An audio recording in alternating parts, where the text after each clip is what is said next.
Hi there, and welcome to The Daily Gardener, a podcast about gardening, botanical history, and literature. I'm your host, Jennifer Ebling, and today is November 16th.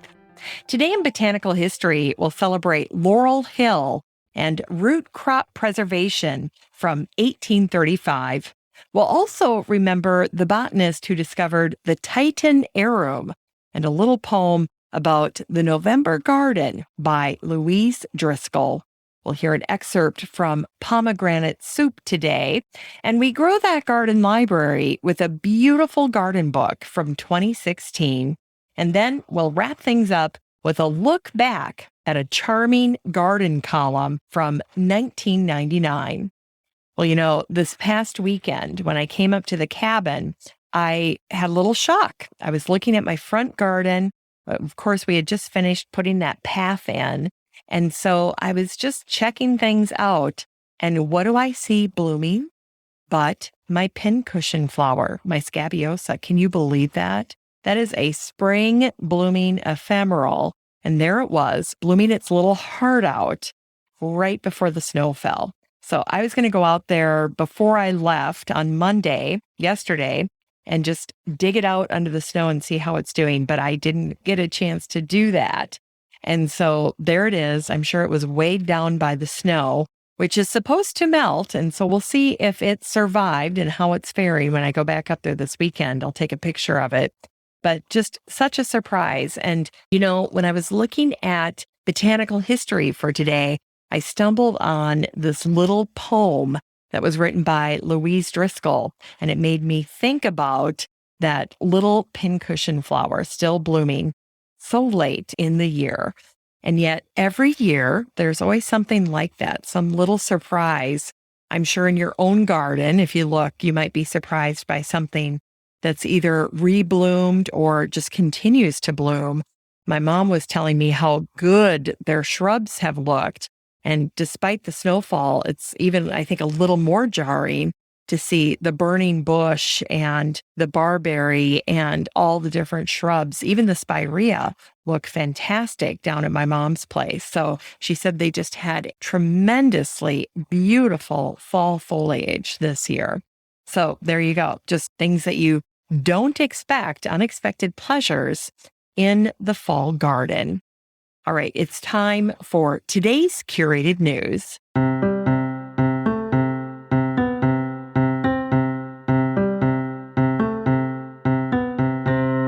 Well, today's curated news comes from Mara Flannery. This is from her WordPress blog called Herbarium World. And she wrote a piece recently called Circulating Specimens. And she shared in this particular piece her experience with using online resources to do her herbarium research. She starts it out by saying this: like many people during the COVID pandemic, I became more dependent on social media for links to the world. She writes, I didn't spend that much more time on Twitter, but I used it differently. It had been a way for me to find out about the latest articles and books on botany, as well as goings-on in herbaria and botanic gardens. But then I began using it to find online opportunities. For example, the Consortium for the History of Science, Technology, and Medicine has been around for over 10 years, but I had never become involved. And a notice on Twitter sent me to the Consortium website, where I discovered and joined two of its groups. She joined Collections and Collecting, and then Visual Cultures in Natural History, the Life Sciences, and Medicine. And she says that each of these groups host seminars complete with a paper for a monthly meeting. And then she writes, I came away with both information and an intellectual high. And at this point in her blog post, she starts to talk about how she's using online herbarium resources to do her work. In the old days, you would have herbarium specimens sent to you if the library or the herbarium would allow that. But nowadays, there is so much work that can be done online. And so I do that as well. In addition to using sites like Twitter and other social media, including sites like Ancestry.com, there are just so many different places out there now where you can conduct your botanical research, whether it's finding out about new resources like Mara did in this post, pointing you in the right direction, or gaining access to new online botanical resources. So all of that work, cataloging and digitizing so many collections is really starting to pay off for people who spend a great deal of time online. Pretty fascinating. Well, if you would like to check out this post by Mara Flannery, and in general, I would say just nose around her blog because it really is fascinating, all you need to do is head on over to the Facebook group for the show, the Daily Gardener Community. I've shared Mara's post there. Her blog is called Herbarium World. Mara is a wonderful writer, and she shares a ton of inspiration and information over on her blog. Now, if you're not in the Facebook group for the show, just remember you can join that at any time, and it's so easy to do. All you need to do is head on up to the search bar. The next time you're in Facebook, just head on up there and type in the words Daily Gardener Community, where you'd search for an old friend, and then request to join, and I'll admit you into the group. And then you'll start to see posts like this one by Mara in your newsfeed. It's very handy. All right, it's time for today's botanical history.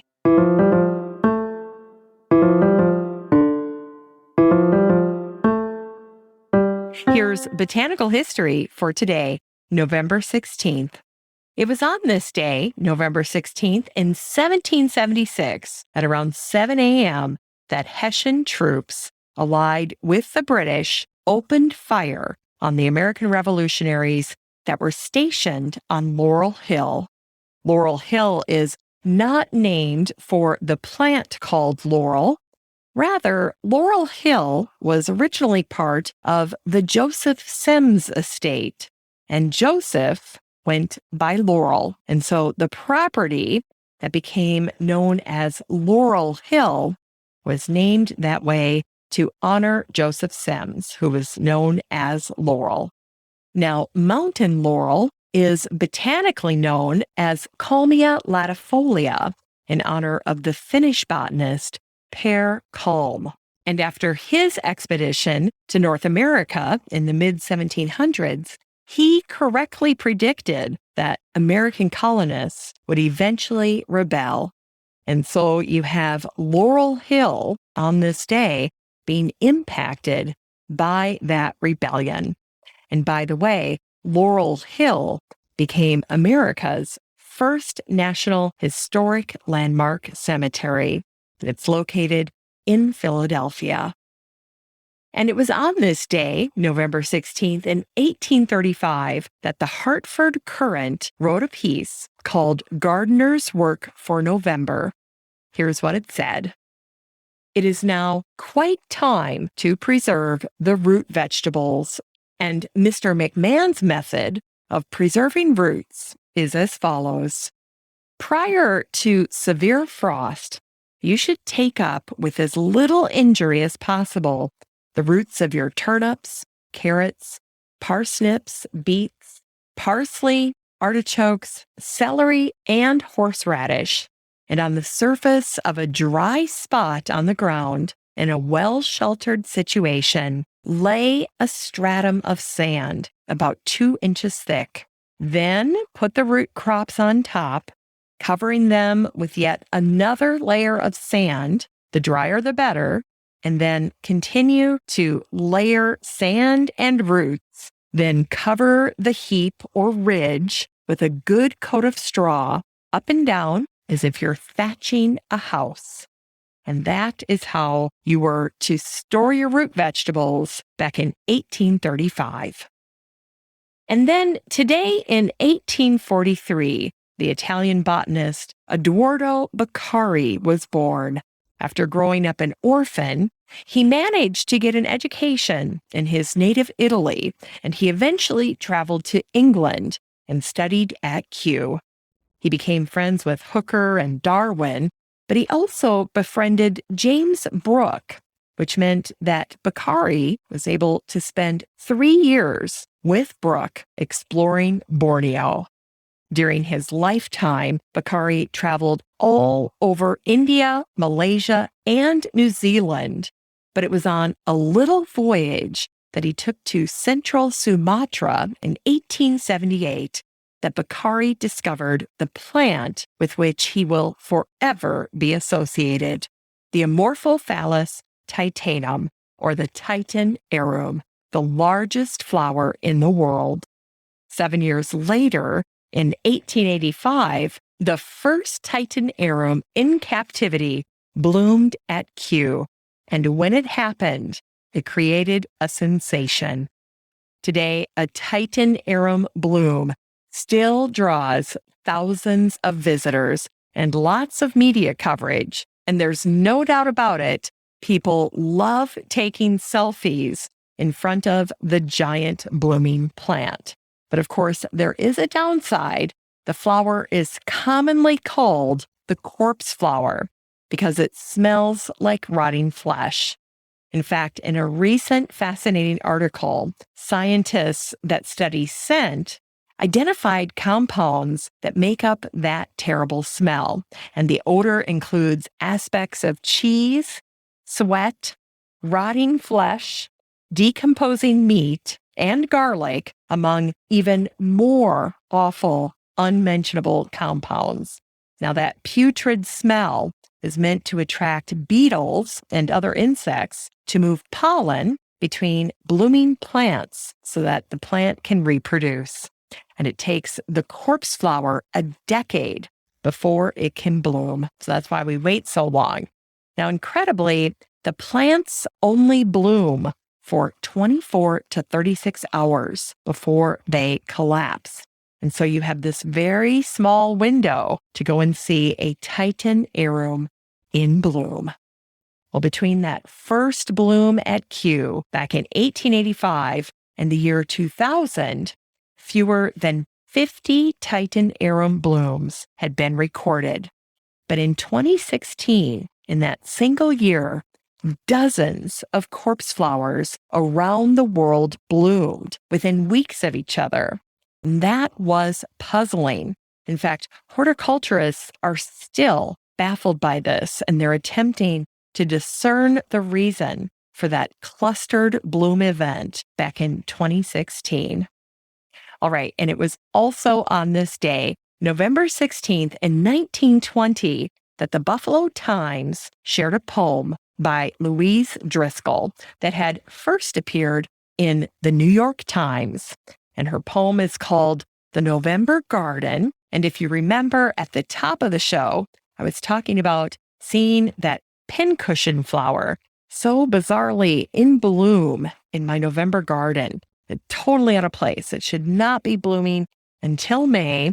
And here it was, proud as can be, blooming in my November garden. And so when I came across this poem by Louise Driscoll that was shared in the Buffalo Times today, on this day back in 1920, over 100 years ago, I thought about that little flower, that little bloom. So in any case, I'm going to share with you the first and then the last verse from Louise's poem called November Garden. In my November garden, I found a larkspur blossoming, a lovely, radiant blue thing. It swayed and shone, and did not seem to know it was alone in my November garden, where dry, dark leaves are falling, and all the birds have flown. The birds in summer went away that no man knows, but here is honey that no bee will find, no bird will linger at this larkspur cup. This grace the butterfly has left behind. Summer went away and gave it up. Yet it is bravely blue, swinging there alone, as if to challenge you. It's time for today's Unearthed Words.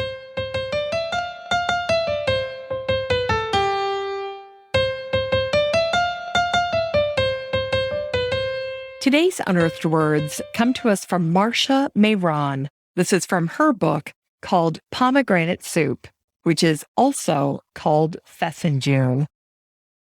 It is the pomegranate that gives Fesenjoon its healing capabilities, the original apple of sin, the fruit of a long-gone Eden. The pomegranate shields itself in a leathery crimson shell, which in Roman times was used as a form of protective hide. Once the pomegranate's bitter skin is peeled back, though, a juicy garnet flesh is revealed to the lucky eater, popping and bursting in the mouth like the final succumber of lovemaking. Long ago, when the earth remained still, content with the fecundity of perpetual spring, and Demeter was the mother of all that was natural and flowering, it was this tempting fruit that finally set the season spinning. Having eaten 6 pomegranate seeds in the underworld, Persephone, the goddess of spring's high-spirited daughter, had been forced to spend 6 months of the year in the eternal halls of death. Without her beautiful daughter by her side, a mournful Demeter retreated to the dark corners of the universe, allowing for the icy gates of winter to finally creak open. A round crimson herald of frost, the pomegranate comes to harvest in October and November. So Fesenjoon is best made with its concentrate during other times of the year.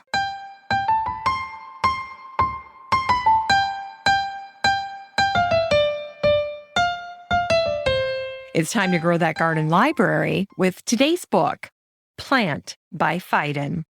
This book came out in 2016. It's gorgeous. You might remember it. It's got a black background and then a simple blossom design. And each of the leaves is made with a different type of fabric. So it is a magnificent cover. And the subtitle to this book is Exploring the Botanical World. Now, of course, like all Phaidon books, this book is so visually appealing from the cover to the inside of the book.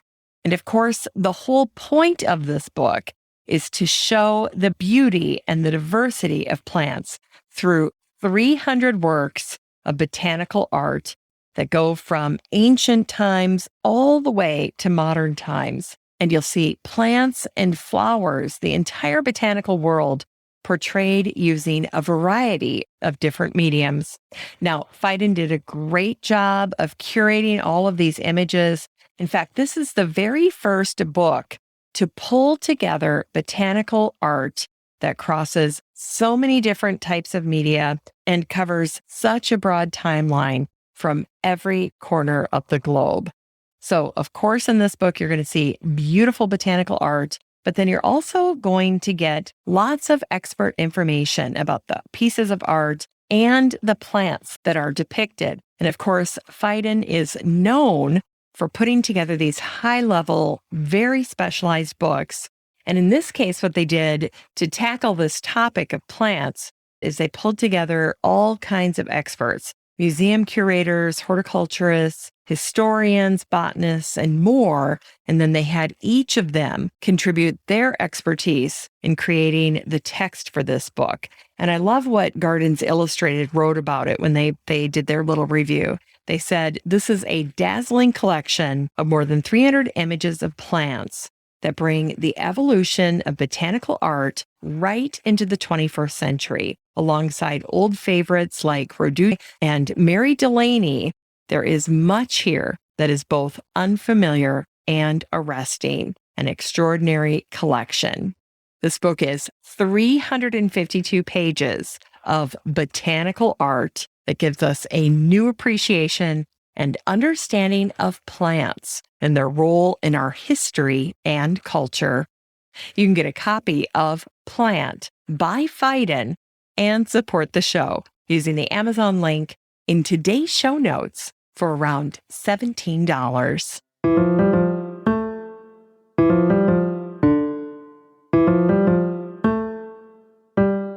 Finally, here's something sweet to revive the little botanic spark in your heart.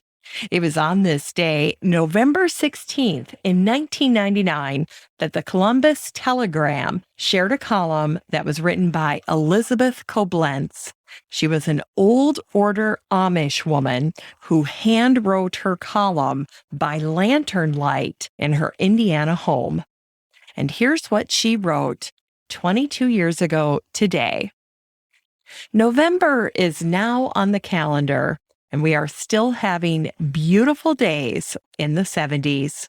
The laundry is drying well out there on the clothesline, and work is continuing in our garden. I've been taking the celery, carrots, red beets, cabbage, and pumpkins out from the garden today. Hopefully, the weather will stay nice, and some vegetables will grow even larger. To the reader who sent me radish and turnip seeds to plant, I did plant them in August, and we are now feasting on them. They are very good and tender, which was surprising considering our hot, dry summer. I should have put more sweet potato plants in the ground, but at least we have enough for a good taste this winter. We'll be glad for all this hard work in the garden during the long, cold, dark days of January when we can open those canning jars and taste the bounty of summer. Sunday evening, we planned a favorite around here for supper, tacos. We had a large gathering, but having family over is the best of times. Those sweet, precious grandchildren are always welcome here, so the house was full of children. We all enjoy a taco supper. The tomatoes, mango peppers, and onions used on the tacos were all from our garden. Canned hamburger was browned for the tacos, and there was lots more to feast on because everyone else brought a covered dish. As the family gets bigger and older, we have to use larger containers. And then she writes, here is a good dessert to use those beets from the garden. And she shares a recipe for red beet chocolate cake.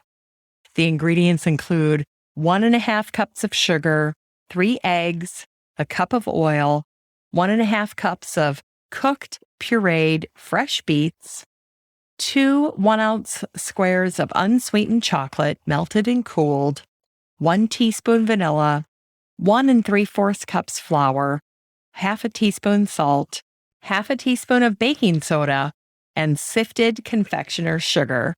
And so what you do is you mix up your dry ingredients, and then you combine the sugar, eggs, and oil, and then you beat in the beets with the chocolate and vanilla, and then gradually add in your dry ingredients. Put that all in a 9x13 pan, and then bake it in the oven for 25 minutes or until it tests done with a little toothpick. And then she writes, cover and let stand overnight to improve the flavor. You can sprinkle the top of the cake with powdered sugar. P.S. You can put cream cheese icing on instead of the powdered sugar, if that's what you want to do. Very sweet. So, cute little update on November from an old order Amish woman named Elizabeth Koblenz. Thanks for listening to The Daily Gardener. And remember, for a happy, healthy life, garden every day. The Daily Gardener is produced in lovely Maple Grove and Wyoming, Minnesota. If you want to read today's show notes, just head on over to thedailygardener.org. And while you're there, be sure to sign up for my free Friday newsletter. And don't forget that you have a standing invitation to join the free Facebook group for listeners of the show. Just search for Daily Gardener Community the next time you're on Facebook and request to join. Last but not least, you can always get in touch by emailing me at jennifer@thedailygardener.org. I'm your host, Jennifer Ebling, and as always, have a great day in the garden, and we'll see you tomorrow.